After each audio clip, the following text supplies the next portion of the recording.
राज्य के अंदर एक दिन ऐसा काले बादल जैसा सन्नाटा फैला जो किसी भी घातक घटना का संकेत था। यह कहानी उस दिन की है जब राजकुमारी सन प्रभा का विवाह तय हुआ था। सन प्रभा, जो अपनी सुंदरता, ज्ञान और साहस के लिए प्रसिद्ध थी, को राजकुमार अरुण के साथ विवाह करने के लिए चुना गया था। उसका विवाह समारोह न केवल राज्य में बल्कि आसपास के राज्यों में भी एक भव्य आयोजन के रूप में मनाया जा रहा था।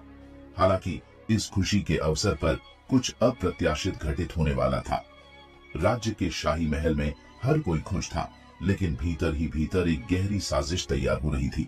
एक दानव जिसका नाम कालरात था, जो वर्षों से किसी अवसर का इंतजार कर रहा था, ने इस अवसर को अपने कब्जे में लेने का निर्णय लिया। राजकुमारी सन प्रभा की शादी में सारे राजकीय रिवाजों का पालन किया जा रहा था। पूरे राज्य से लोग आए थे। महल में बैंड बाजा और नृत्य का माहौल था।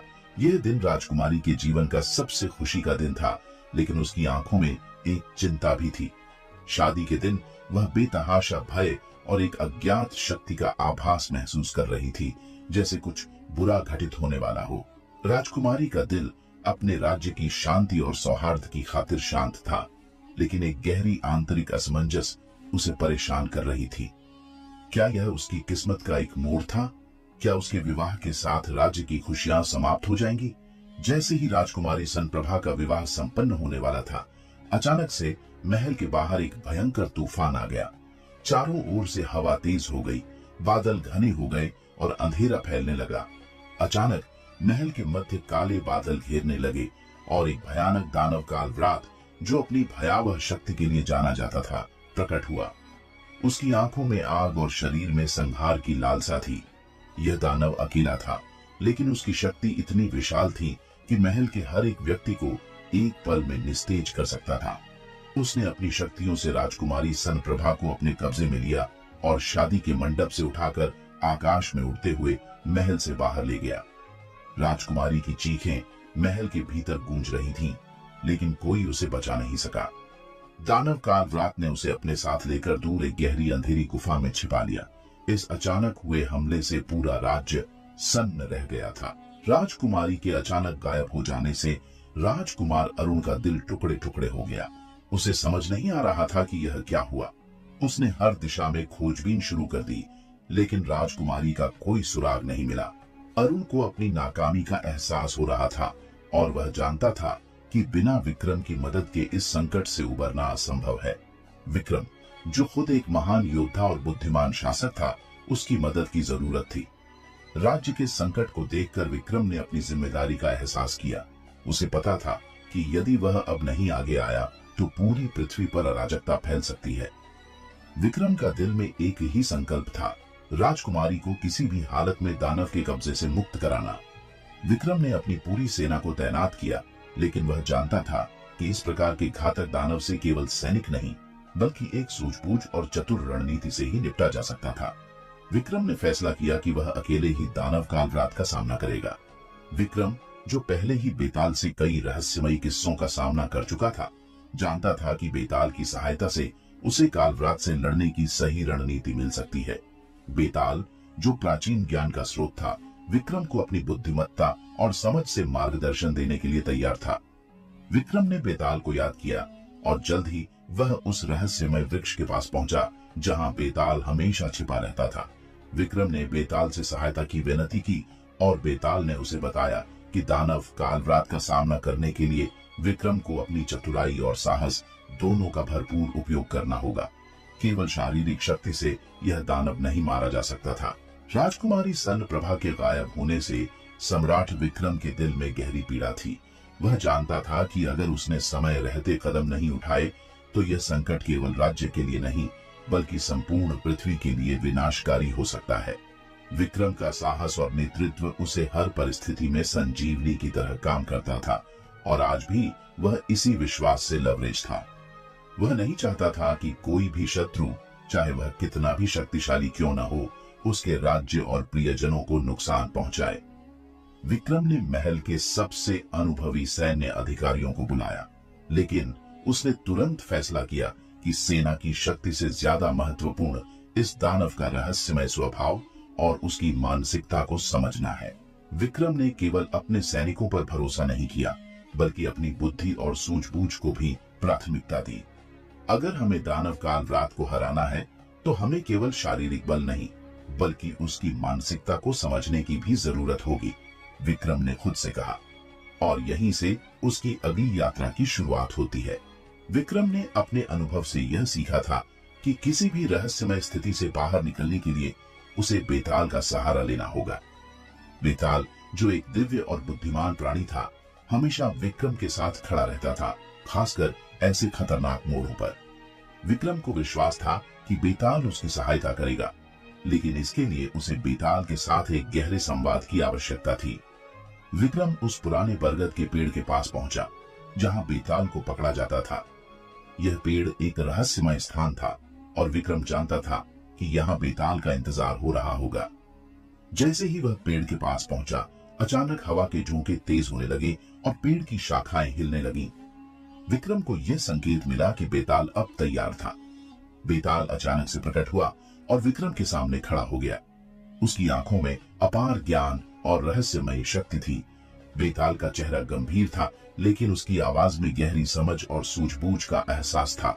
विक्रम ने बेताल से कहा, दानव कालव्रात ने हमारी राजकुमारी को पकड़ लिया है। केवल तुम्हारी मदद से हम उसे बचा सकते हैं। कृपया मुझे वह ज्ञान दो जिससे मैं इस बुरे समय का सामना कर सकूं। बेताल हंसते हुए बोला, विक्रम, तुम्हारे साहस और हिम्मत की मैं हमेशा सराहना करता हूं, लेकिन तुम्हारी शक्ति सिर्फ शारीरिक नहीं, बल्कि मानसिक और रणनीतिक भी होनी चाहिए। कालव्रात कोई सामान्य दानव नहीं है, उसकी शक्ति अपार है और वह कोई साधारण प्राणी नहीं है। तुम्हें उसे हराने के लिए उसकी मानसिक स्थिति और कमजोरियों को समझना होगा। विक्रम ने सिर झुकाकर बेताल की बातों को गंभीरता से सुना और फिर कहा, तुम सही कह रहे हो बेताल, मैं जानता हूं कि यह लड़ाई सामान्य नहीं होगी। मुझे बताओ कैसे हम इस दानव को पराजित कर सकते हैं।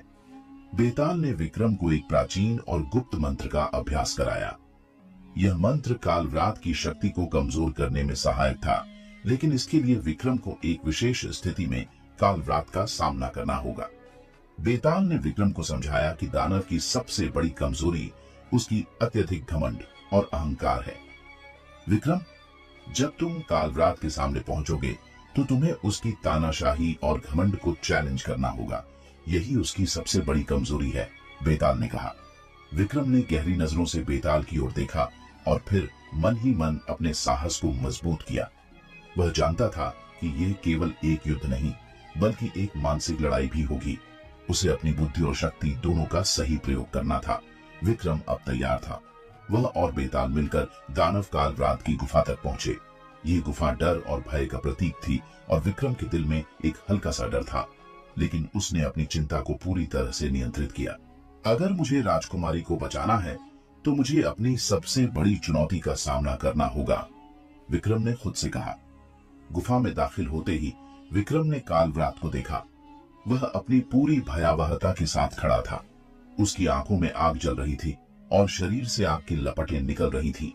विक्रम ने बेताल द्वारा बताए गए मंत्रों का उच्चारण किया और अपने मन की शक्ति को एकत्रित किया। वह जानता था कि अगर उसने इस मौके को गंवाया तो वह कभी भी कालव्रात से नहीं जीत पाएगा। गुफा में प्रवेश करते ही विक्रम ने कालव्रात की काली छाया को महसूस किया। उसकी डरावनी उपस्थिति ने पूरे वातावरण को घेर लिया था और विक्रम के शरीर में एक सिहरन दौड़ गई थी। फिर भी उसने अपनी भावनाओं को काबू में रखा। यह लड़ाई केवल शारीरिक नहीं थी, मानसिक भी थी। उसे अपने भीतर की शक्ति और साहस को एकत्रित करना था। तुम कौन हो? कालव्रात ने विक्रम को देखा। उसकी आंखों में घृणा और क्रूरता का भाव था। उसकी आवाज में गहरी धमकी थी। मैं विक्रम हूं, इस राज्य का रक्षक, विक्रम ने सिर ऊंचा करके जवाब दिया। तुमने राजकुमारी सनप्रभा को उठाकर हमारे राज्य और उसके परिवार को संकट में डाला है। मैं तुम्हारा सामना करने आया हूं। तुमने तो गलती कर दी विक्रम, कालव्रात हंसा। तुम जैसे मनुष्य मेरी शक्ति का क्या मुकाबला कर सकते हो? मैं तुम्हारे जैसे हजारों योद्धाओं को समाप्त कर चुका हूं। तुम्हारी भयंकर लड़ाई का कोई मतलब नहीं है।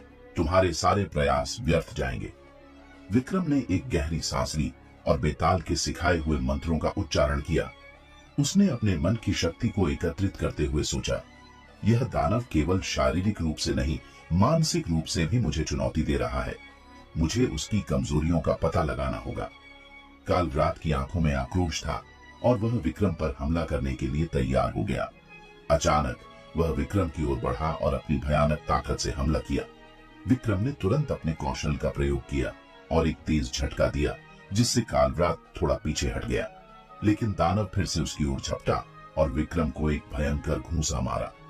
विक्रम का शरीर एक झटका महसूस कर गिरने ही वाला था, लेकिन उसने खुद को संभाल लिया और तत्काल उठ खड़ा हुआ। तुम जितना चाहो ताकत का प्रयोग कर सकते हो कालव्रात, लेकिन तुम्हारी ताकत केवल शारीरिक है। मैं तुम्हारी मानसिकता से लड़ूंगा। मुझे तो उस चीज की तलाश है जो तुम्हारे भीतर डर और घमंड के कारण है। विक्रम ने ठान लिया कि वह कालव्रात को केवल शारीरिक युद्ध से नहीं, बल्कि उसके मन की कमजोरियों से हराएगा। विक्रम जानता था कि सिर्फ ताकत से दानव को हराना असंभव था, इसलिए उसने कालव्रात को मानसिक रूप से चुनौती देना शुरू किया। विक्रम ने कालव्रात से कहा, तुम चाहते हो कि मैं डरूं और भाग जाऊं, लेकिन मैं डरने वाला नहीं हूं। तुम जितना चाहे अपनी ताकत का इस्तेमाल करो, मगर तुम हमेशा अकेले रहोगे। तुम्हारी अकेली ताकत कभी तुम्हें शांति नहीं दे पाएगी।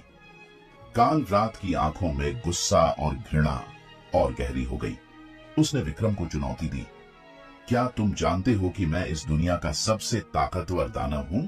मुझे कुछ भी छीनने से रोकने का कोई तरीका नहीं है। मुझे कोई हरा नहीं सकता। विक्रम ने उत्तर दिया, तुम अपनी ताकत पर घमंड करते हो, लेकिन यह तुमने भूल किया कि तुम्हारी शक्ति तुम्हारे भीतर से नहीं, बल्कि तुम्हारे घमंड और अहंकार से उत्पन्न होती है। तुम्हारा अहंकार ही तुम्हारी सबसे बड़ी कमजोरी है। इन शब्दों ने कालव्रात को हिलाकर रख दिया। वह अब विक्रम से सचमुच डरने लगा था, क्योंकि विक्रम ने उसकी सबसे बड़ी कमजोरी को पहचान लिया था। विक्रम ने मानसिक रणनीतियों के साथ उसे हराने का पहला कदम उठाया। एक पल के लिए कालव्रात की आंखों में डर और आत्मग्लानि का हल्का सा आभास हुआ। उसने विक्रम को घूरते हुए कहा, तुम मेरी कमजोरी को पहचानने में सफल हो गए हो, लेकिन तुम यह भूल गए हो कि घमंड और अहंकार मेरी शक्ति का हिस्सा है। मैं तुमसे लड़ने के लिए तैयार हूं। विक्रम ने उसकी प्रतिक्रिया को शांत और आत्मविश्वास से लिया। उसने फिर से बेताल द्वारा सिखाए गए मंत्रों का उच्चारण किया और एक गहरी आंतरिक शक्ति महसूस की। उसकी सोच अब पूरी तरह से स्पष्ट थी और उसने जाना कि कालव्रात को केवल शक्ति से नहीं, बल्कि उसकी आंतरिक मानसिक स्थिति से हराना है। तुम्हारे घमंड को तुम खुद ही खत्म करोगे कालव्रात। मैं तुम्हें यह सिखा दूंगा कि असली शक्ति तुम्हारी आंतरिक शांति और नकारात्मकता से ऊपर है। विक्रम ने अपने कदम और मजबूत किए। विक्रम और कालव्रात के बीच युद्ध और मानसिक लड़ाई अब अपने चरम पर थी। अब विक्रम को पूरी तरह से अपनी रणनीति और मानसिक शक्ति का उपयोग करना था। क्या विक्रम अपनी सूझबूझ और साहस के बल पर कालव्रात को हरा पाएगा? विक्रम और कालव्रात के बीच अब सिर्फ एक भयंकर शारीरिक संघर्ष नहीं रह गया था। अब यह लड़ाई मानसिक, शारीरिक और भावनात्मक संघर्ष का संगम बन चुकी थी। विक्रम ने महसूस किया कि उसे कालव्रात की शक्ति को नहीं, बल्कि उसकी मानसिक स्थिति को पूरी तरह से समझना होगा। कालव्रात अब विक्रम के सामने खड़ा था, अपनी पूरी शक्ति से ललकारते हुए। लेकिन विक्रम ने एक गहरी सांस ली और अपने मन को पूरी तरह शांत किया। उसकी आंखों में दृढ़ता और आत्मविश्वास था। उसकी सोच स्पष्ट थी और वह जानता था कि इस लड़ाई में अगर वह सिर्फ अपनी शक्ति पर भरोसा करेगा तो वह हार जाएगा। उसे उस दानव के मानसिक झंझावात को पार करना था। तुम क्या समझते हो विक्रम?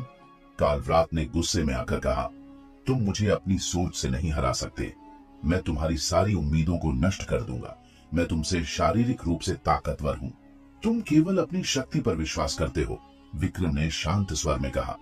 लेकिन ताकत सिर्फ शरीर में नहीं, दिमाग में भी होती है, और तुमने अपनी मानसिक शक्ति को कभी सही दिशा में नहीं लगाया।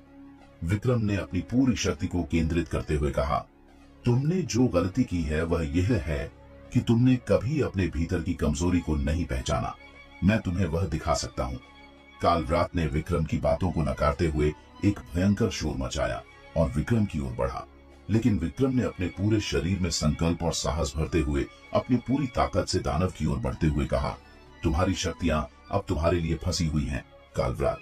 तुम्हारा अहंकार ही तुम्हारी हार का कारण बनेगा। तुमसे जो कुछ भी छिन जाएगा वह तुम्हारे भीतर की नफरत और घमंड की वजह से होगा। कालव्रात ने विक्रम की ओर अपना पूरा ध्यान केंद्रित किया और हमला कर दिया। विक्रम ने अपने कदमों को मजबूत करते हुए हमला झेला, लेकिन विक्रम के अंदर एक ऐसी शक्ति जागी जो उसे अजेय बना देती थी। उसकी आंखों में एक विश्वास था कि वह इस लड़ाई में केवल अपनी शारीरिक शक्ति से नहीं, बल्कि अपनी मानसिक ताकत से भी विजय प्राप्त करेगा। तुम्हारी शक्ति तुम्हारी मानसिकता से कमजोर है। विक्रम ने एक पल को कालव्रात के चेहरे पर उसकी चिंता और अविश्वास देखा। तुम डर रहे हो कालव्रात, तुम सिर्फ ताकत से लड़ रहे हो, पर मैं तुम्हारे डर को समझ रहा हूं। विक्रम की बातों ने कालव्रात के मन में हलचल मचा दी। उसने विक्रम पर हमला करने की पूरी कोशिश की, लेकिन विक्रम ने उसकी सारी ताकत को चकमा देते हुए उसे कुछ कदम पीछे धकेल दिया। अब विक्रम ने अपनी चुप्पी तोड़ी और कहा, तुम क्यों लड़ रहे हो कालव्रात? तुम सिर्फ एक नकारात्मक भावना से बने हो, जो तुम्हें इस दुनिया में अकेला और असहाय बना देता है। कालव्रात अब विक्रम की ओर पूरी तरह से ध्यान केंद्रित करने लगा था। उसने विक्रम के शब्दों को गहरे से सोचा और महसूस किया कि उसकी अंदर की नकारात्मकता उसे अब कमजोर बना चुकी है। उसकी क्रूरता और घमंड ही उसकी असली कमजोरी थी। विक्रम के शब्दों ने उसकी आत्मा तक को झकझोर दिया था। अब कालव्रात को एहसास हो चुका था कि वह विक्रम से शारीरिक रूप से नहीं, बल्कि मानसिक रूप से हार चुका था। विक्रम की सूझबूझ और साहस ने उसे समझा दिया कि असली शक्ति केवल शरीर में नहीं, बल्कि आंतरिक शांति और सकारात्मकता में होती है। तुम सही हो विक्रम, कालव्रात ने धीरे से कहा। मेरे भीतर जो घमंड था वही मेरी असली कमजोरी बन गया। अब मैं समझ गया हूं कि ताकत केवल बाहरी नहीं, भीतर से आती है। तुम्हारी शक्ति अब मुझे पार कर चुकी है। विक्रम ने मुस्कुराते हुए कहा, यह लड़ाई केवल तुम्हारी नहीं, हम सभी की है। हमें कभी अपनी कमजोरियों को छुपाना नहीं चाहिए, बल्कि उन्हें पहचान कर उन्हें दूर करना चाहिए। विक्रम ने अपनी पूरी मानसिक शक्ति से कालव्रात को न केवल परास्त किया, बल्कि उसे आत्मबोध कराया कि शक्ति और शांति का संबंध मानसिकता से है। कालव्रात ने विक्रम की विजय को स्वीकार किया और राजकुमारी सन प्रभा को उसे सौंप दिया। विक्रम ने राजकुमारी को सुरक्षित रूप से उसके परिवार तक पहुंचाया और राज्य में शांति स्थापित की।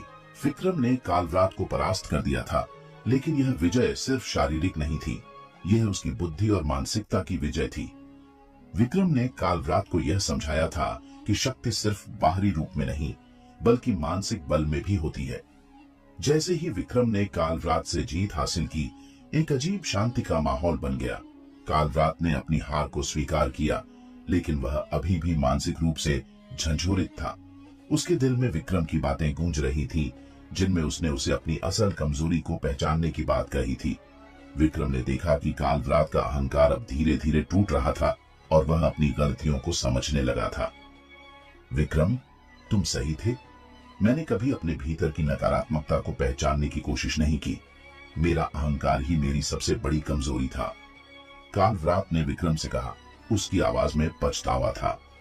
विक्रम ने उसे गहरी दृष्टि से देखा और कहा, यह सच्चाई है कि हम में से कोई भी अकेला अपनी शक्ति से महान नहीं बन सकता। हमें अपनी कमजोरी को स्वीकार करने और उसे दूर करने की कला सीखनी चाहिए। कालव्रात ने सिर झुकाया, मानो उसे विक्रम की बातों का आभास हो गया था। लेकिन इस दौरान विक्रम ने अपनी पूरी ताकत का एहसास करते हुए अपनी स्थिति को और भी मजबूत किया। अब विक्रम ने राजकुमारी सन प्रभा की ओर रुख किया। वह राजा की बेटी थी और अब उसकी सुरक्षा विक्रम की जिम्मेदारी बन चुकी थी। विक्रम ने संकल्प लिया कि वह राजकुमारी को हर हाल में सुरक्षित घर पहुंचाएगा और राज्य में शांति स्थापित करेगा। राजकुमारी सन प्रभा ने विक्रम की ओर देखा और उसके अंदर एक अजीब सा सम्मान और विश्वास जागा। उसे महसूस हुआ कि विक्रम की शक्ति केवल बाहरी नहीं थी, उसकी ताकत उसकी मानसिक दृढ़ता और निष्ठा में थी। वह जानती थी कि अब वह सुरक्षित है, क्योंकि विक्रम ने उसे अपनी शरण में लिया था। विक्रम ने कहा, राजकुमारी, अब आप सुरक्षित हैं। मैं आपको आपके राज्य वापस पहुंचाऊंगा और यहाँ जो हुआ वह कभी नहीं दोहराया जाएगा। राजकुमारी ने उसके शब्दों को सुना और उसकी आंखों में विश्वास की चमक दिखाई। आपकी इस बहादुरी के लिए मैं हमेशा आभारी रहूंगी विक्रम। आपने मेरी जान की कीमत समझी और मेरे राज्य को बचाने का संकल्प लिया। विक्रम ने एक मुस्कान के साथ कहा, यह मेरी जिम्मेदारी है। आप मुझे एक राजा की तरह नहीं, एक सच्चे मित्र की तरह मान सकती हैं। विक्रम ने राजकुमारी सन प्रभा को अपने साथ लिया और वापस लौटने का मार्ग तय किया। रास्ते में विक्रम और राजकुमारी के बीच गहरी बातचीत हुई। राजकुमारी ने विक्रम से पूछा, आपने जो किया वह इतना अद्भुत था। क्या यह सच है कि आपकी शक्ति सिर्फ शरीर में नहीं बल्कि आपकी सोच और मानसिकता में भी है? विक्रम ने उत्तर दिया, हाँ राजकुमारी, शक्ति केवल शरीर में नहीं बल्कि हमारे विचारों और आस्थाओं में भी छिपी होती है। जब हम अपने आत्मबल को पहचानते हैं तो कोई भी शक्ति हमारे सामने नहीं टिक सकती। इसी दौरान विक्रम और राजकुमारी सन प्रभा के बीच कई और साक्षात्कार हुए, जिनमें विक्रम ने उसे जीवन के गहरे सिद्धांत सिखाए। राजकुमारी अब विक्रम से केवल एक योद्धा के रूप में नहीं बल्कि एक गुरु के रूप में जुड़ी थी। जैसे जैसे यात्रा आगे बढ़ी, राजकुमारी सन प्रभा ने अपने भीतर बदलाव महसूस करना शुरू किया। विक्रम के साथ बिताए गए समय ने उसे यह सिखाया कि शक्ति सिर्फ बाहरी नहीं बल्कि आत्मविश्वास, आस्था और सच्चाई में भी है। वह अब खुद को पहले से कहीं अधिक मजबूत महसूस करने लगी थी। राजकुमारी ने एक दिन विक्रम से कहा, विक्रम, आपने मुझे सिखाया कि असली शक्ति क्या होती है। आपने मुझे यह एहसास दिलाया कि हमारी मानसिकता और आत्मबल से हम कोई भी कठिनाई पार कर सकते हैं। अब मैं अपने राज्य में एक सशक्त और समझदार शासक बनूंगी। विक्रम ने सिर झुकाकर कहा, आपका आत्मबल ही आपको सबसे बड़ी शक्ति देगा राजकुमारी। जब हम अपने भीतर की शक्तियों को पहचानते हैं तो कोई भी हमें रोक नहीं सकता। जब वे यात्रा में आगे बढ़ रहे थे, विक्रम को एहसास हुआ कि उनका यह संघर्ष अभी खत्म नहीं हुआ था। भले ही उन्होंने कालरात को हराया हो, लेकिन दुनिया में और भी शक्तियां हैं जिनका सामना विक्रम को करना होगा। यह युद्ध खत्म नहीं हुआ है राजकुमारी। हमारे सामने अभी भी कई चुनौतियां हैं, लेकिन हम जिस रास्ते पर चल रहे हैं वह हमें सही दिशा में ले जाएगा, विक्रम ने कहा, और उनकी आंखों में एक नई उम्मीद का संचार हुआ। राजकुमारी सन प्रभा के साथ विक्रम की यात्रा जैसे जैसे आगे बढ़ी, वैसे वैसे दोनों के बीच एक गहरा रिश्ता बनता गया। राजकुमारी को अब यह महसूस होने लगा था कि विक्रम सिर्फ एक शासक या योद्धा नहीं था, बल्कि वह एक साधारण इंसान था जिसमें गहरी समझ और संवेदनाएं थीं। एक रात जब वे एक छोटे से गांव के पास रुककर विश्राम कर रहे थे, राजकुमारी ने विक्रम से पूछा, विक्रम, तुम हमेशा इतने निडर और साहसी क्यों रहते हो? क्या तुम्हें कभी डर नहीं लगता? विक्रम ने गहरी सांस ली और कहा, डर सबको लगता है राजकुमारी, लेकिन जो सबसे बड़ा डर होता है वही हमें सबसे बड़ी ताकत भी देता है।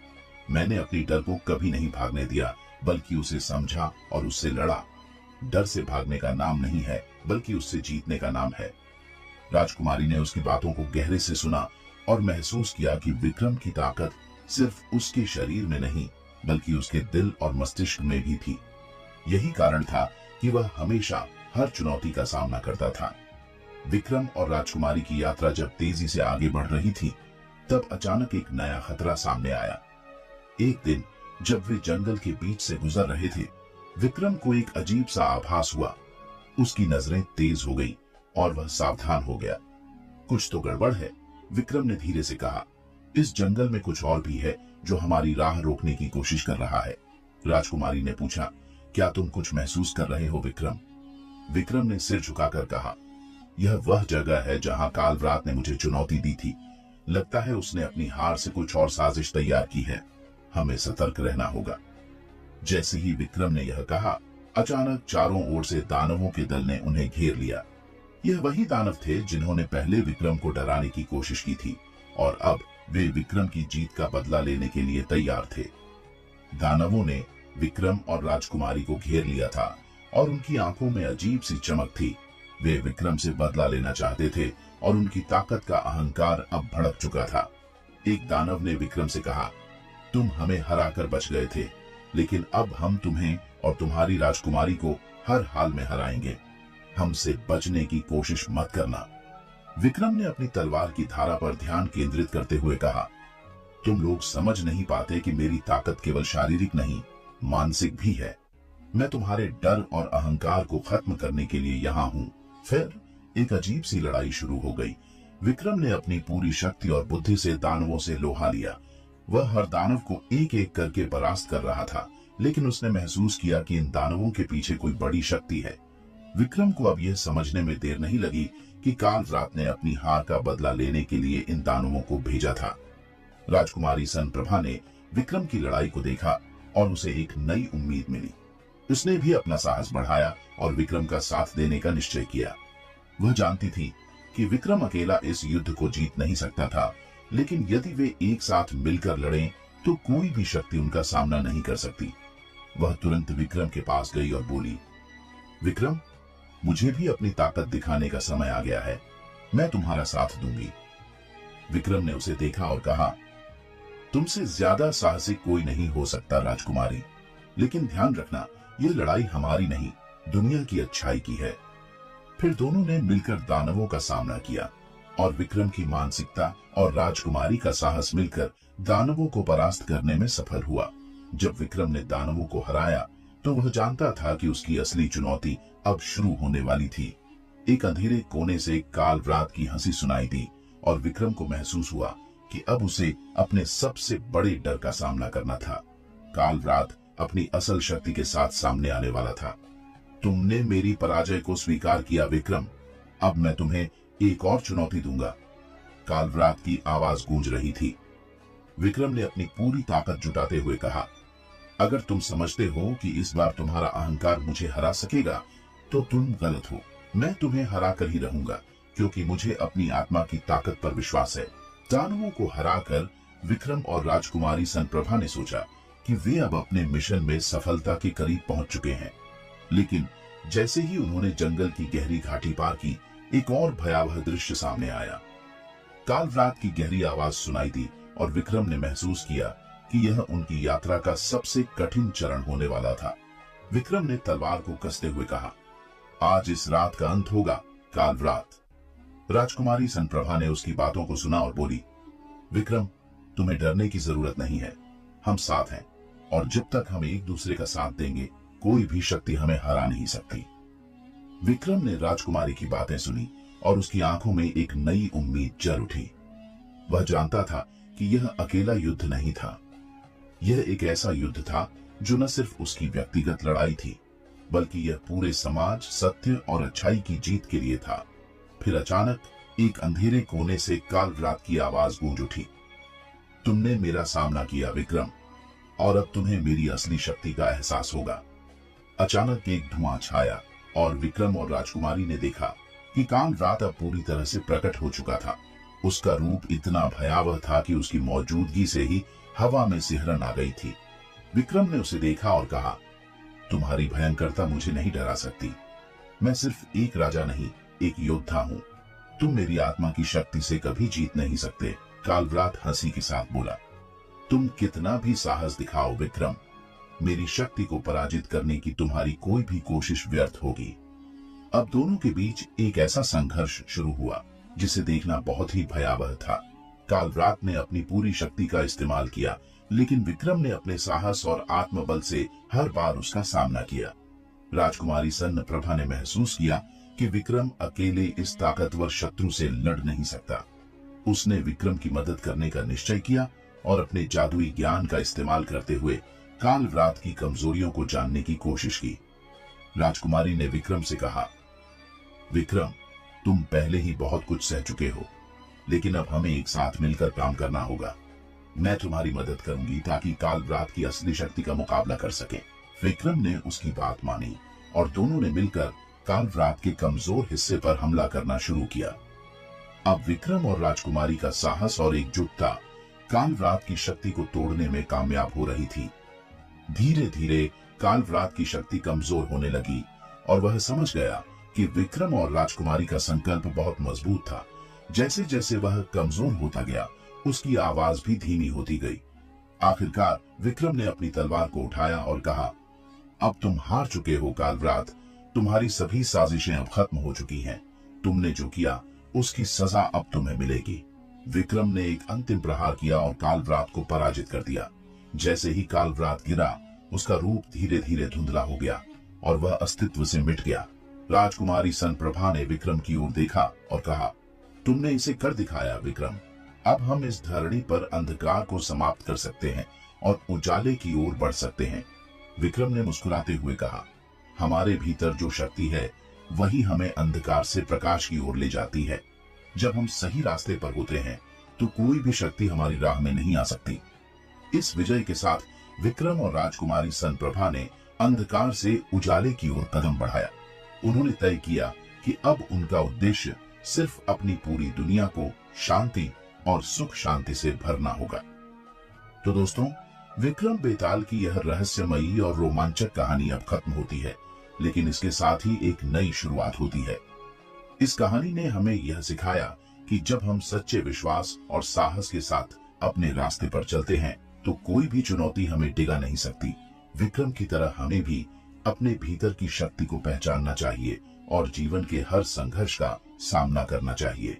अगर आपको यह कहानी पसंद आई हो और आप और भी रोमांचक, प्रेरणादायक और ऐतिहासिक कहानियां सुनना चाहते हैं तो हमारे चैनल पौराणिक इतिहास को सब्सक्राइब करें।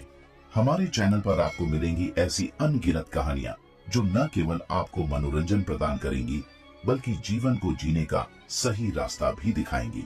तो देर मत कीजिए, अभी सब्सक्राइब करें और बेल आइकन दबाना न भूलें ताकि आपको हमारे हर नए वीडियो की सूचना मिल सके। आपका साथ हमारे लिए अमूल्य है। साथ चलें इस अद्भुत यात्रा पर जहां हम साथ में पुरानी कहानियां फिर से जीवित करेंगे। पौराणिक इतिहास, जहां हर कहानी है एक अनकहा सच। अब जुड़े हमारे साथ और अपना ज्ञानवर्धन करें।